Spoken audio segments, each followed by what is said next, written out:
En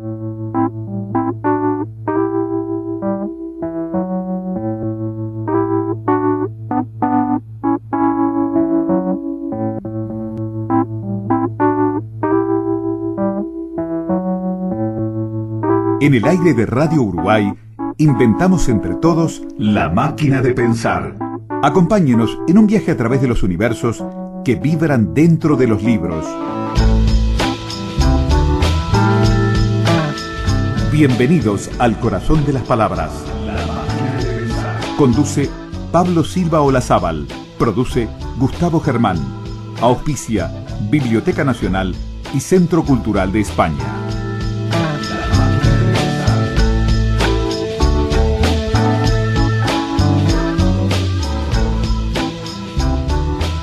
Amigos, bienvenidos a Radio Uruguay, bienvenidos a La Máquina de Pensar. ¿Cómo están? ¿Cómo pasaron este fin de semana? Arrancamos este lunes en una semana ya especial, la semana de enero, en La Máquina de Pensar. Ustedes saben, nosotros aprovechamos durante todo el año para ir grabando los mejores eventos, las mejores charlas, las mejores presentaciones, las que pensamos que les puedan interesar, y luego aprovechamos también estas semanas de enero para difundirlas, para de alguna forma disfrutarlas en La Máquina de Pensar. Esta semana viene de alguna forma de historias. ¿Qué quiere decir con historias? Vamos a hablar, vamos a tener 4 programas en torno a la historia. Para empezar, los invito a escuchar la charla que diera la gran escritora Almudena Grandes en el Centro Cultural de España. Almudena Grandes, esta escritora española, estuvo por Montevideo y charló en un mano a mano con Rafael Courtoisí. Esta es la charla que mantuvieron en el Centro Cultural de España en septiembre, Almudena Grandes y Rafael Courtoisí. Yo para no perderme y porque hay una instancia formal básica, voy a leer un brevísimo, no digo currículum, una hoja de vida. Almudena Grandes, Madrid. Se dio a conocer en 1989 con Las Edades de Lulú. ¿Se acuerda de aquella colección La Sonrisa Vertical que los chicos y no tan chicos coleccionábamos literalmente? Las Edades de Lulú tuvo el 11º premio de La Sonrisa Vertical. Desde ese momento fue un muy buen éxito de público y de crítica. Parece un lugar común, pero no lo es. Es dificilísimo lograr esa conjunción. Y entonces, ahí aparecen muchísimas novelas, y voy a mencionar algunas. Te llamaré Viernes, la recordadísima por estos lares Malena es un nombre de tango, Atlas de Geografía Humana, Los aires difíciles, Castillos de cartón, El corazón helado, volúmenes de cuentos como Modelos de mujer, Estaciones de paso, y otros libros que la han convertido en uno de los nombres más consolidados y de mayor proyección internacional de la literatura española contemporánea. En el mundo, su novela más reciente, Inés y la alegría, es decir, la anterior a esta, ha merecido el premio de la Crítica de Madrid, el premio iberoamericano de novela Elena Poniatowska y el premio Sor Juana Inés de la Cruz. Estos dos últimos muestran también esa enorme incidencia, esa enorme recepción a través de los lectores y de la crítica que ha tenido en Latinoamérica. Con Inés y la alegría inauguraba la serie que de algún modo hoy nos ocupa en parte, que es la serie Episodios de una guerra interminable. La segunda entrega de esa serie es nada más y nada menos que la novela que presentamos hoy aquí en Uruguay, El lector, de Julio Verne. Son los 2 primeros títulos de una serie que ella nos va a contar, que tiene otros volúmenes y que ya está, digamos, organizada, otros volúmenes que van a venir, y sobre eso lo vamos a preguntar al final. Y metiéndonos ya en eso de Te llamaré Viernes y en esta serie que se llama Episodios de una guerra interminable, bueno, hay una serie de preguntas que más que nada van a ser disparadores. Almudena va hablar de lo que quiera a partir de mis modestísimas preguntas. Una de las cosas que yo quería plantearle después de la lectura y parte relectura de este libro es, sentía que había una suerte de procedimiento en el cual se narra la intimidad, se narra a través de la intimidad, a través de lo que es un país bajo un régimen absolutamente duro, totalitario. Se narra la intimidad para referir una gran historia, la historia que estamos acostumbrados a leer en los libros de texto. ¿Es así? Sí, esa era mi intención. En el caso del lector de Julio Verne se aprecia muy bien porque el narrador es un niño de 9 años, ¿no? El narrador es un niño de 9 años que tiene la mala suerte de vivir en los que probablemente han sido los peores años del siglo XX español, que ha sido un siglo bastante peor. No es cosa de echar carreras, pero el siglo XX en España ha sido muy nefasto. Y de ese siglo, los más duros, los años más duros, son los años que cuenta esta novela. Entonces hay un niño que tiene 9 años y es hijo de un guardia civil. La Guardia Civil era la fuerza policial, podríamos decir, rural, y por lo tanto era la fuerza encargada de reprimir a la guerrilla. Este niño vive en la provincia de Jaén, en un pueblecito de la provincia de Jaén, que es la Andalucía interior. Esa Andalucía de la que nunca se habla, porque parece que Andalucía siempre es playas y sevillanas. Bueno, pues hay una provincia rodeada de montañas, que se llama Jaén, que por ser la más montañosa de España, fue la provincia donde más guerrilla hubo. Entonces este niño es hijo de un guardia civil y vive en una casa cuartel. En la Guardia Civil para proteger de alguna forma a los guardias y también para imponer su autoridad en el pueblo, ¿no? Porque eso también era una estrategia de poder en sí mismo. Los guardias vivían en el mismo cuartel. Y en el caso del lugar donde vive este niño, que se llama Nino, las paredes son muy finas porque han ido corriendo todo el rato las paredes para meter cada vez a más guardias, ¿no?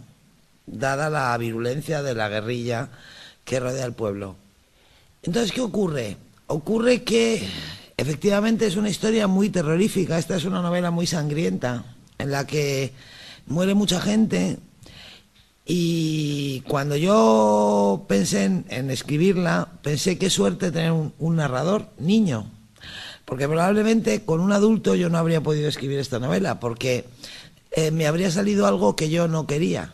Me habría salido un panfleto y me habría salido un panfleto ensangrentado, que eran dos cosas que yo no quería lograr de ninguna manera.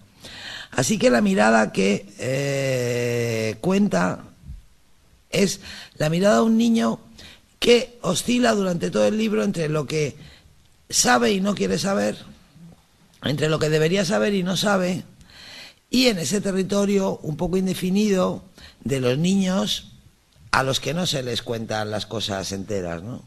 Los niños para mí son narradores muy interesantes, son narradores en algunos casos imprescindibles, porque todos los adultos en la literatura y en la vida tenemos la capacidad de contarnos las cosas como más nos convienen. Cumplir años es llegar a una situación en la que te pasa una cosa y tú la reconstruyes en tu propio beneficio, ¿no? Entonces ya elaboras la realidad a tu favor. Los niños no tienen esa capacidad. Y cuando a un niño le toca vivir unos acontecimientos mucho más grandes que él, que es el caso de Nino le toca vivir una época y le toca vivir unas cosas que son mucho más grandes que su capacidad de comprender lo que ocurre y sobre todo de reaccionar. No tiene posibilidad de reaccionar. Entonces, los niños son los únicos narradores sinceros y honestos, porque no distorsionan la realidad. Y el hecho de que esta novela la cuente un niño y que cuente el mundo que aprende correteando por ahí, pero también en la cocina de su casa, que cuente lo que ocurre en el monte desde la cocina a un cuartel, me ha permitido muy bien llegar a un efecto que yo pretendía, que era contar la realidad, una realidad terrorífica, sin escribir un melodrama, sin escribir un panfleto, sin escribir un libro truculento. Todo está en los ojos de un niño al que no le queda más remedio que vivir lo que le ha tocado vivir, aunque no tenga ninguna capacidad para comprenderlo, ni para superarlo, ni para gestionarlo, ¿no? Y eso te permite, Almudena, el niño del que habla Almudena y que es uno de los ejes de esta novela, es Cristino Pérez Meléndez. Ese es el niño verdadero, sí. Cristino Pérez Meléndez, tengo entendido que es un personaje histórico real que conoce a Almudena en un viaje que hace con Luis García Montero en 2004, Sí. si no me equivoco. Y este Cristino es el famoso Nino, que en la novela uno lo encuentra entrañablemente cercano, y creo que ese punto de vista del niño es uno de los grandes secretos de esa escritura, de esa literatura de primera que está en esta novela. Porque si no, sí, el riesgo del panfleto, el riesgo de que se te haga sangre en las manos, esta cruentísima guerra civil, está planteado. Pero digo, este Cristino Pérez Meléndez en realidad en la novela es Nino, y Almudena construye ese Nino. Y es muy interesante ese punto de vista porque por momentos sí es el niño, pero por momentos hay zonas en las cuales uno, sobre todo en una relectura, y por eso es tan rica esta novela, puede llegar a descubrir que en realidad es el adulto que está evocando al niño que fue. ¿Puede ser? Sí, es así, es así. Mi amigo Cristino, efectivamente, que es el origen de esta novela, bueno, pues es un amigo de Luis de toda la vida, un catedrático de universidad. Es un académico, un señor al que yo conocía, creía que bien, pero vamos, que no, sabía que era de Jaén porque es la persona que más sabe de aceite de oliva que yo conozco. Este es el que dice, este año hay que comprarlo de Baena, este no te lo compres que yo te voy a decir, y el que más. Pero yo no tenía ni idea de su origen, no lo sabía. Y un año, es verdad, una vez fuimos de viaje por el norte de Marruecos, la zona del antiguo protectorado español donde había vivido parte de mi familia, por donde pasó mi familia materna. Yo estuve en Arcila y me dio una llorera muy tonta, ¿no? Pues un pueblo de la costa de Marruecos donde vivieron por diversas circunstancias, la de mi madre la guerra, la de mi abuela, no he conseguido enterarme, vivieron mi madre y mi abuela. O sea, mi bisabuela un buen día cogió a los niños y se fue de un pueblo de Málaga al norte de Marruecos. Cuando yo se lo preguntaba a mi madre me decía que era muy normal. Yo ya me imaginaba que no era normal. Luego, en la guerra, mi abuela también siguió el camino de su madre y mi madre vivió allí. Bueno, yo creo que en aquel viaje se produjo uno de esos momentos así como muy intensos porque yo estaba muy emocionada, me dio por llorar en el coche de vuelta a Tánger. Luis iba con Cristino en el asiento de adelante y me dijeron, ¿pero qué te pasa? Y dije, no sé qué me pasa, ¿pero por qué lloras? Y dije, no sé por qué lloro. Bueno, un momento así como propiciatorio para las confidencias. Y entonces Cristino me contó una historia increíble que yo no sabía. La historia de su infancia. Me dijo que él era hijo de un guardia civil y que vivía en una casa cuartel. Y que en esa casa cuartel de paredes tan finas, que les contaba antes, que él oía cosas que no tenía que escuchar. Y me dio dos ejemplos. Uno era que, claro, como todo estaba tan cerca, en las noches de redada oían los gritos de los detenidos, los niños. Eso me pareció terrible, pero lo que me impresionó de verdad es que luego él me contó que normalmente las familias estaban organizadas, entonces que los hermanos mayores cuidaban un poco de los hermanos pequeños, de que no se asustaran, se metieran los pequeños en la cama, que a él, y eso lo cuento en la novela, su hermana mayor le decía que eran películas, que no eran gritos verdaderos, que estaban poniendo películas. Eso me impresionó mucho, pero me impresionó más, quizás, incluso, una conversación que lo oyó entre su padre y su madre. Su padre estaba muy preocupado porque Cristino era muy bajito. Ahora es más alto que yo, bastante. Yo lo digo para liberar al auditorio de la ansiedad, ¿no? Ahora creció mucho, pero de pequeño era muy bajito. Entonces su padre, en ese país pobre que era España, que siempre ha sido España, excepto en unos pocos años recientes, el padre tenía una preocupación por el futuro de este niño, ¿no? Decía, si este niño no da la talla, no llega a medir 1,60 m, no va a poder ser guardia civil. Y entonces tan bajito como es, ¿qué va a ser de él? Con la lógica de los abuelos, con la lógica de esa época, el padre Cristino le dijo a su madre que había decidido pagarle clases de mecanografía. Porque si aprendía a escribir a máquina, aunque fuera bajito, podía trabajar de oficinista en un ayuntamiento y así, lo que nosotros aquí llaman una municipalidad, ¿no? Y así ganarse la vida, ¿no? Cristino me contó que a partir de aquel día, cuando salía de la escuela, todos sus amigos iban a jugar al fútbol.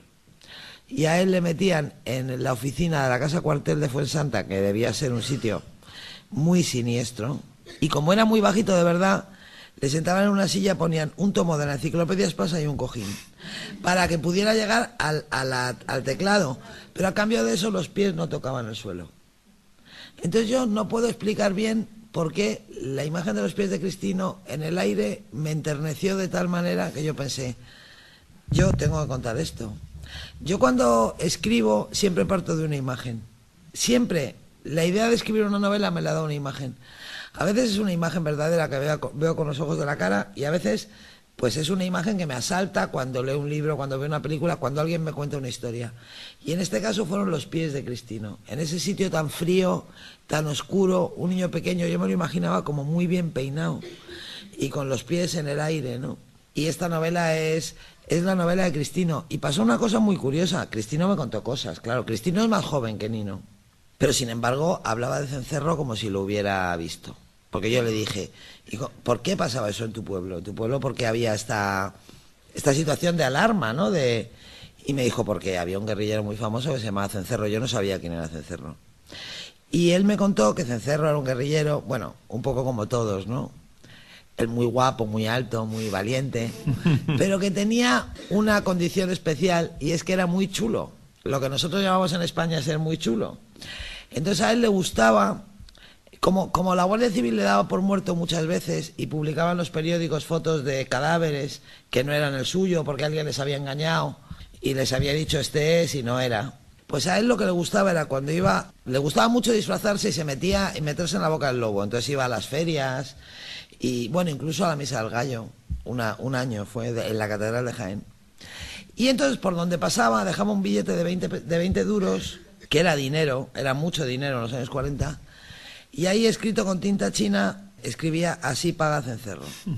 Y lo ponía con una piedra encima o lo que fuera. Entonces Cristino me contó que esos billetes nunca aparecían porque eran como una reliquia. Entonces que había gente que pagaba 1000 pesetas por un billete de 20 duros firmado por Cencerro, que había gente que lo encontraba y nunca jamás lo soltaba, de tal manera que se rumoreaba que había aparecido otro billete, pero tampoco se sabía de verdad. En fin, esa era una técnica de agitación y propaganda de un hombre que nunca había tenido un puesto político de dirigente en absoluto en su vida, pero bueno, que él tenía con esa conciencia política y esa especie de determinación feroz tan propia de los españoles de su generación, pues él se las arregló para mantener, en primer lugar, a las fuerzas del orden de Jaén en jaque durante mucho tiempo y la moral de la gente muy alta, ¿no? Porque mientras él estuviera vivo, no sé, parecía que había cuestiones para la esperanza. Y Cristino hablaba de Cencerro con una precisión y con una brillantez como si hubiera comido con él. Y me contó una cosa que sí que es muy importante y que sí que es un elemento fundacional del personaje, que es que él era un niño partido por la mitad. Porque claro, por un lado él quería mucho a su padre y él sabía que su padre era Guardia Civil y que él tenía como una obligación de lealtad hacia su padre y hacia la Guardia Civil y eso, pero que él en el fondo admiraba sobremanera a Cencerro y se ponía de su parte, ¿no?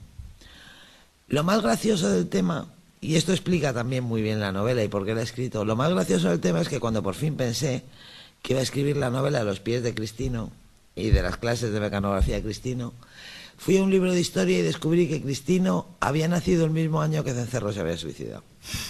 O sea, que Cencerro había seguido estando vivo después de morir.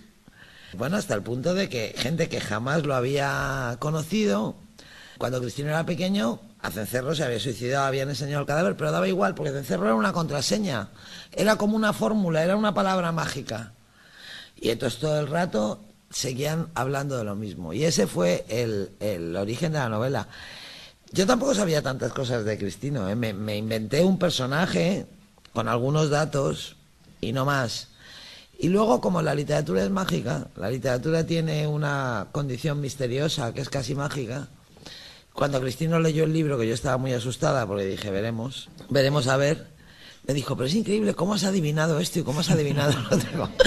Y al final, Nino se parece a Cristino más de lo que yo creía que se iba a parecer. Bueno, pero ¿por qué pasan estas cosas cuando uno escribe historias, no? En el aire de Radio Uruguay, La Máquina de Pensar.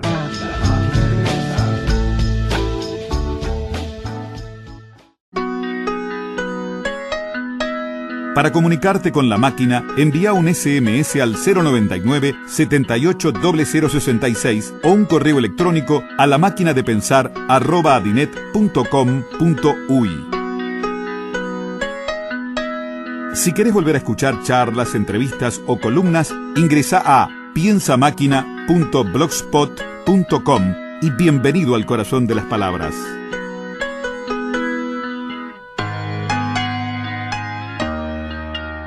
Gente, seguimos escuchando el mano a mano que mantuvieron Almudena Grandes con Rafael Courtoisí en el Centro Cultural de España. Sin duda, y a ese mundo de la infancia, ese mundo, ese punto de vista privilegiado de un niño narrador. En la estructura, en la macroestructura de la novela hay un personaje importantísimo. Yo quisiera, si Almudena tiene ganas, que cuente, que es nada más y nada menos que Pepe el portugués, que es un adulto, y que juntos, entre esa mirada del niño Nino y entre el Pepe portugués, da una posibilidad de creación en libertad y de vida en libertad, que no es el extremo de ser cencerro, es decir, me da esa impresión a mí. Sí, es eso. Y creo que Pepe el portugués articula de una manera maravillosa dentro de la creación de personajes que sostiene este libro de 400 páginas que se lee en un rato con mucho goce.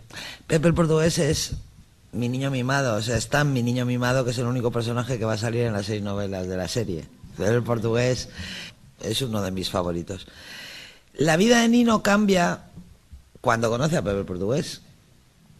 Un día del Corpus, me parece, él va a bañarse a una poza. Poza en España es como llamamos a los remansos de los ríos, no sé si aquí se llaman igual, que hacen como piscinas naturales, al lado de una casa que siempre había estado abandonada, ¿no? Y entonces resulta que esa casa ya no está abandonada y que tiene un nuevo inquilino. Y este inquilino es un hombre singular, que le enseña a Nino cosas importantísimas, como por ejemplo, que si estira muy bien las camisas y las pone debajo del colchón y duerme encima, no hay que plancharlas. Eso es fundamental. Por ejemplo, que si algún día vive solo y no le gusta limpiar, lo fundamental es que tenga muy pocas cosas y muy ordenadas, porque así parece que está todo limpio. Y con el tiempo le enseña también que a las mujeres siempre hay que decirles que no. Que siempre hay que decirles que no, porque al final te lo agradecen. Le dice Pepe a Nino. Pepe el portugués es un hombre normal, un molinero, un hombre aparentemente normal, que además tiene una especie de obsesión por parecer más normal de lo que es, e incluso por parecer más tonto de lo que es, cosa que a Nino le pone muy nervioso. Es un pobre hombre vocacional, va por la vida de pobre hombre, y sin embargo es la persona que siempre sabe lo que hay que saber, y que siempre lo sabe todo, y va a funcionar como un mentor, y más que como un mentor, como un ángel de la guarda de Nino, que va a ser su amigo. Y el portugués desde el principio representa el modelo de hombre en el que Nino se quiere convertir. Nino, aunque sea pequeño, reflexiona mucho sobre la libertad. Desde que oye que su padre está preocupado porque no dé la talla y no pueda ser guardia civil, él se da cuenta que él nunca quería ser guardia civil. Que por un lado le parece ridícula la preocupación de su padre, porque él tiene clarísimo que nunca va a ser guardia civil. Pero cuando lo escucha se da cuenta de que de alguna forma él tiene una vida asignada, que vive en un lugar y en una época en la que nadie puede escoger su vida. Y efectivamente, el único que ha escogido su vida, el único que consigue vivir con libertad, sin tener que vivir como un animal, sin tener que vivir en el monte, es Pepe, que vive en una casa fuera del pueblo, como dice Nino, muchas veces con unos pocos animales, unos pocos olivos, unas pocas cosas muy ordenadas. Y esa especie de iba a decir clandestinidad, que no es, sí, pero como de apartamiento voluntario, permite que Pepe se convierta en un modelo de hombre libre para Nino. Esta novela se puede contar de muchas maneras. Una forma de contarla es que es la historia de un niño que consigue ser el hombre que él quiere ser, en un país donde nadie puede elegir una vida. Y Nino consigue ser el hombre que él quiere ser porque mágicamente se cruzan en su vida varios factores. El principal, Pepe el portugués, que en un momento dado de la novela, que no vamos a contar porque no hay que destriparlas, pero de alguna forma se echa encima al niño, en una situación muy peligrosa para el niño, porque hay una cosa muy interesante en esta novela que a mí me gustaba mucho cuando la escribía, y que procuraba que fuera como un hilo conductor invisible del relato, y es que Nino, que es muy aficionado a leer novelas de aventuras, el título indica ya que la novela también es un homenaje a la literatura de aventuras. Nino no se da cuenta de que su vida se está convirtiendo en una aventura. Mientras él lee novelas de aventuras, no se da cuenta de que su vida se está convirtiendo en una aventura, y se está convirtiendo en una aventura peligrosa. Y tan peligrosa como algunas novelas que él lee. El que lo sabe todo, porque siempre lo sabe todo, es Pepe. Y el que presiente que esto puede llegar a pasar es Pepe. Y cuando Pepe no puede evitarle a Nino que se entere de la verdad, de alguna forma se sienta con él un día en el río y le dice, y le cuenta lo que es la vida, y le dice cómo tiene que comportarse. De alguna forma le arma para poder seguir adelante, ¿no? Y eso es probablemente lo más grande que le pasaría a Nino en su vida, y por eso siempre recordará a Pepe un poco como su salvador. A propósito de esa presencia constante, no solo en El lector de Julio Verne, desde Te llamaré viernes, pero en muchas otras novelas de Almudena, está algo que es muy español, que es ese homenaje a un género, muy cervantino, el homenaje al género aventuras, pero resignificándolo. Es decir, hay un momento donde Nino, y de eso me gustaría que, si puede, se expanda un poquito Almudena, da con una biblioteca de 300 libros. Piensa en 300, hoy un Kindle o Kindle, como quieran decirle, tiene 1000 libros, 300 libros, pero es riesgoso ir donde están esos 300 libros, los tiene Elena, ¿no? Sí. Y dentro de esos 300 libros hay 15 novelas de Verne. Y esas novelas de aventuras están, y me lo dirá Almudena, mostrando que a través de la literatura hay una enorme alegría. No vayan a pensar que esto es una triste historia de guerrilleros y de panfleto cruento. Es una historia de alegría. Sí. Y bueno, en esa alegría hay como una sinonimia entre los libros y la dicha. Sí, porque cuando Nino, como ya les he contado, empieza a recibir clases de mecanografía, que es la única formación que le puede pagar su padre, lo mejor que le puede pagar, resulta que la única persona que le puede enseñar con garantías a escribir a máquina es una mujer que vive más allá del cruce. En Fuensanta de Martos, que es el pueblo donde ocurre la novela, en casi todos los pueblos de España, hay un lugar que se llama El Cruce. En mi país siempre hay un cruce de caminos en alguna parte, y en el pueblo lo llaman El Cruce. En este caso, este cruce funciona también como una frontera entre el monte y el llano. Digamos que del cruce hacia el pueblo es terreno seguro. Cualquier vecino puede andar con tranquilidad sin tener un encuentro con la guerrilla. Pero del cruce para arriba es terreno del monte, es terreno guerrillero. Entonces ahí conviene, saber a dónde se va. Y resulta que Nino, la única persona que le puede dar clases de mecanografía, es una mujer que vive al otro lado del cruce. Una mujer singular, porque no es andaluza, o sea, no solamente no es del pueblo, sino que ni siquiera es andaluza, habla con un acento extraño, y vive en una casa apartada, con mucha modestia, pero con símbolos de una vida más próspera, con algunos muebles, algunas cosas que indican que esta mujer ha tenido una vida más próspera. Doña Elena es una más de las muchas maestras y maestros republicanos que fueron represaliados por el régimen y privados de la posibilidad de dar clase. En la represión después de la guerra, el régimen se cebó con algunas profesiones, especialmente con las dos que se cebó más fue con los maestros y con los ferroviarios, porque los trenes además eran una forma de hacer circular personas e información, entonces, y porque los maestros eran los que enseñaban a los niños. Doña Elena es una de estas maestras. Y entre las cosas que ha conservado de su otra vida, hay efectivamente una biblioteca de 300 libros, una biblioteca secreta, casi clandestina, que ella tiene en una casa que a Nino le parece que es como ella, pequeña, limpia y pulcra, como muy bien ordenada. Ella tiene en una pared una estantería hecha con cajones de fruta. En España la fruta llega a las tiendas en cajas de madera muy mal ensambladas. Bueno, pues ella ha puesto esas cajas de pie y ha metido allí los libros.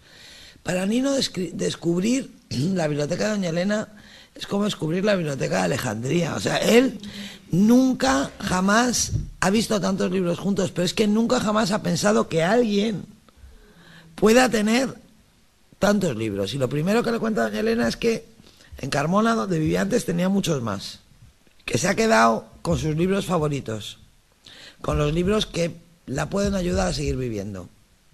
Y con unos pocos libros destinados a ayudar a vivir a su nieta, porque tiene una nieta de la edad de Nino. La biblioteca de Doña Elena le impresiona tanto que cuando la ve lo primero que hace es preguntarle: usted debe ser muy feliz, ¿verdad? Y Doña Elena, que es una mujer que tiene una historia dura, su marido murió en la cárcel, bueno, hay una serie de cosas, le dice: no soy muy feliz, ¿por qué lo dices? Y el niño dice: no sé, teniendo tantos libros. Y no es ni siquiera capaz de acabar la frase, porque para él, que solamente ha leído Los hijos del Capitán Grant, porque se lo prestó Pepe el Portugués, entonces de repente descubre que hay 15 novelas de Julio Verne, que Doña Elena ha salvado para su nieta, pero la nieta de Doña Elena no lee, cosa que a menudo ocurre en la vida, ¿no? Que los hijos y nietos frustran las mejores intenciones de sus padres o abuelos. Entonces, Doña Elena le empieza a prestar libros a Nino. Y Nino empieza a leer, y empieza por Julio Verne. Empieza por Julio Verne porque yo empecé a leer también. Uno de mis principios como lectora fue Julio Verne, ¿no? La primera novela de Verne que yo leí fue Los hijos del Capitán Grant. O sea que he mantenido la secuencia. Nino lee y descubre enseguida un lado evidente de la literatura, que es que la literatura le permite escapar de una realidad odiosa. Mientras él está leyendo, está viviendo otras vidas que le gustan más que la suya, unas experiencias mucho más intensas que le hacen mucho más feliz. Él se mete en su cuarto, que es un cuarto pequeño con una cortina verde, al otro lado duermen las hermanas, en una casa cuartel donde detienen a gente que grita por las noches, pero él coge el libro, se mete en el libro y se va. Y sin embargo, él no se da cuenta de que en los libros también está aprendiendo otras definiciones del mundo. Leyendo novelas de aventura, Nino descubre que los héroes y los villanos no son exactamente lo que le han contado a él, y que la valentía y que la traición tampoco se parecen mucho en los libros que lee a las conversaciones de la casa cuartel. Los libros le enseñan a mirar el mundo de otra manera, hasta el punto de que cuando ya tiene 10, 11 años, hacia el final de la novela, cuando ya empieza a ser un poco consciente de la brecha que se ha abierto entre él y su padre, de la brecha que se ha abierto entre él y el niño que había sido antes de empezar a leer, y antes de conocer a Pepe, y antes de conocer a Doña Elena, y antes de que Doña Elena le enseñe una frase que él no va a olvidar nunca y que es una de las claves de esta novela. Doña Elena le dice: la verdad es toda la verdad y no solo la parte de la verdad que nos conviene. Cuando ya es consciente de todo eso, él piensa que a lo mejor debería dejar de leer, porque no es capaz de integrar lo que aprende en los libros con lo que ocurre en su vida. Y sin embargo, Nino no deja de leer. Nino no deja de leer ni deja de frecuentar a Doña Elena, y cuando Pepe el Portugués cambia de pueblo, Doña Elena sigue siendo una presencia constante en la vida de Nino, y los libros, de alguna forma, la literatura es como un pasaporte hacia esa otra vida que a él le habría gustado vivir, pero llega un momento que no lo es solo metafóricamente, que también lo es literalmente, porque gracias a lo que ha aprendido en los libros es capaz de cambiar el rumbo de su vida, ¿no? En el aire de Radio Uruguay, La Máquina de Pensar.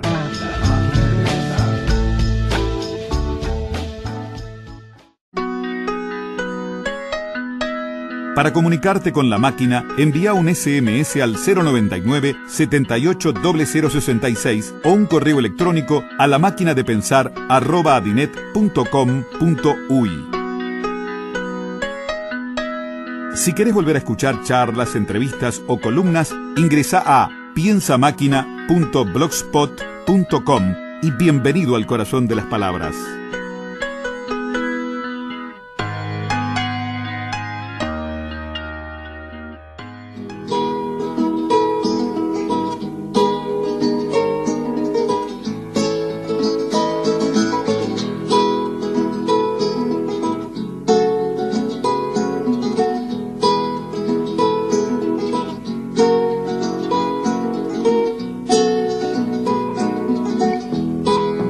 Limita al norte con la muerte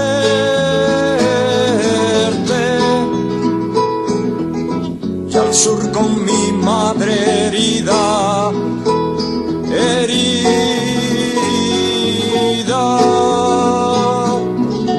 a la derecha mi amo contabilizando el aire,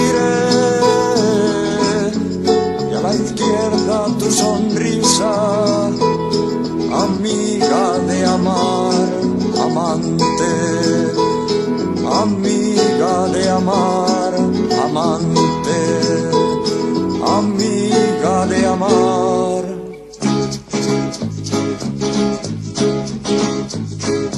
Amante, amante.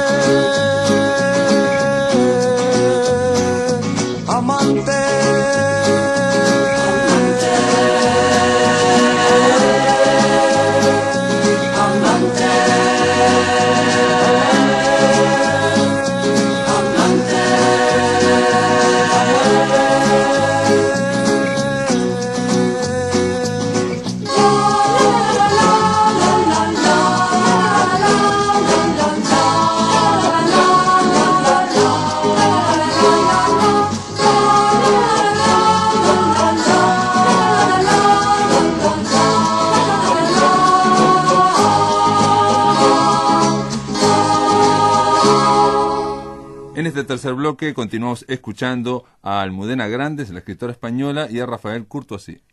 Hay algo que me importa mucho contarles a todos, y a Almudena también. Uno lee esta obra, El lector de Julio Verne, y sabe que bueno, que hubo una guerrilla en Jaén en los años 40, que Franco, a partir, creo que fue del 46, tuvo como una especie de piedra libre, y Sí. en fin.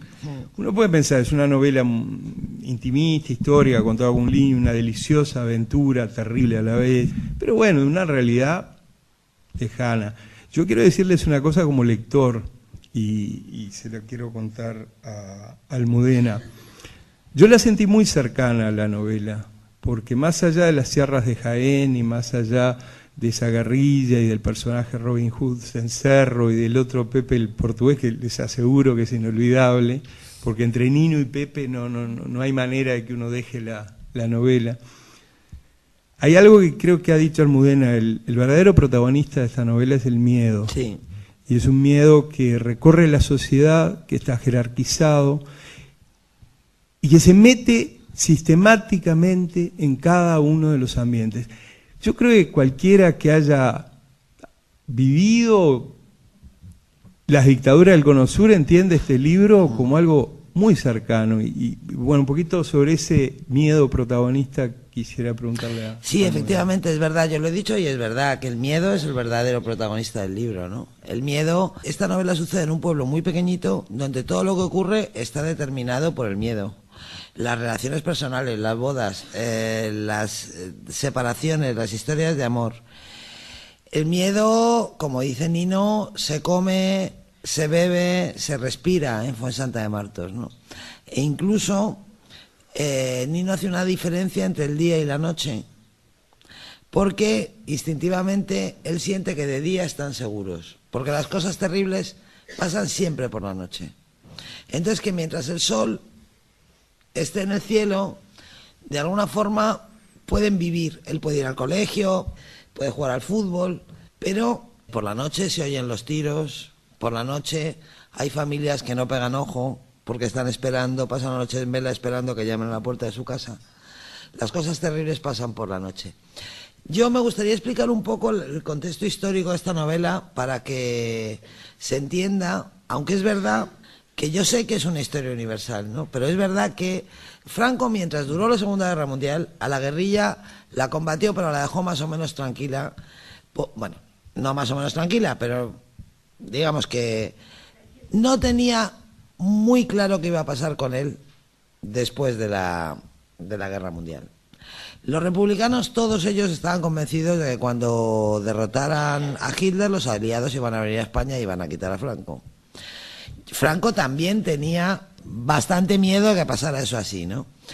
¿Qué ocurrió? En diciembre del 46 hubo una resolución de la ONU donde los republicanos esperaban que se anunciara una invasión militar o una acción contundente contra España. En realidad, la ONU lo que hizo fue darle unas palmaditas le regañó como una abuela cariñosa a Franco, ¿no? O sea, no le dejaron entrar, pero le dijeron que tendría que cambiar cosas y tal.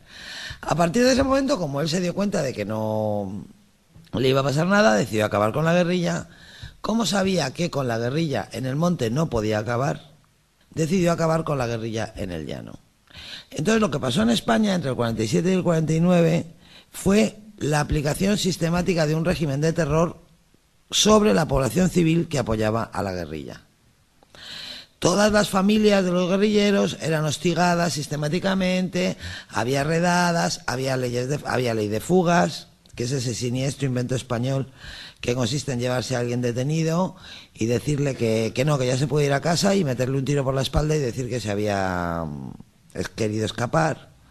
Ese es el ambiente en el que sucede la novela. Y a mí me interesa contar esto porque, bueno, como luego la historia de mi país, como mi país es un país tan raro y la historia de mi país ha sido tan anormal y la transición de mi país ha sido tan particular, bueno, pues muchas veces en muchos lugares queda la idea de que el franquismo fue un régimen autoritario, pero tampoco gran cosa, y no es verdad. Quiero decir, esta novela lo que cuenta es, pues eso, la aplicación del terror. Y precisamente por eso, esta novela no tiene no ficción. La novela anterior, Inés y la Alegría, que cuenta una operación militar muy desconocida, allí incluí yo unos capítulos de no ficción porque yo no quería que los lectores creyeran que la invasión me la había inventado yo. Cuando escribí El lector de Julio Verne decidí que aquí no hacía falta no ficción. ¿Por qué? Porque es una historia universal, es una historia que se comprende bien.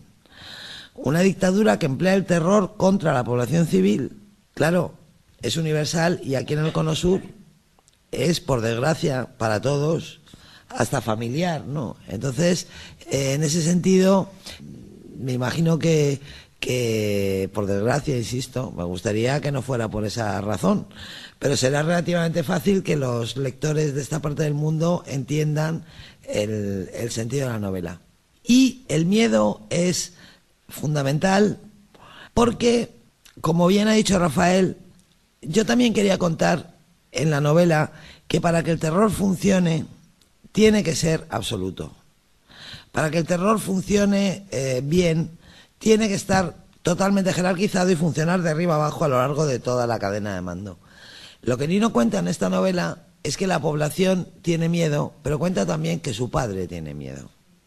Que los propios guardias civiles tienen miedo porque tienen miedo a las represalias de los guerrilleros que se producen y tienen miedo también de que algún día cambie la situación y los fusilados sean ellos.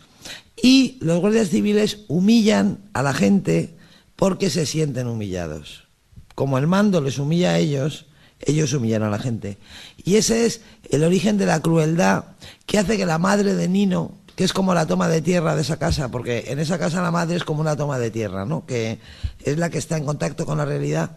Lo que hace que la madre diga todo el tiempo, así no se puede vivir, Antonino.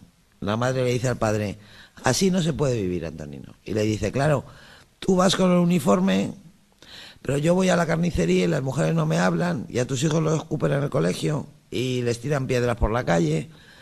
Eso era fruto también del miedo y era fruto también de la humillación.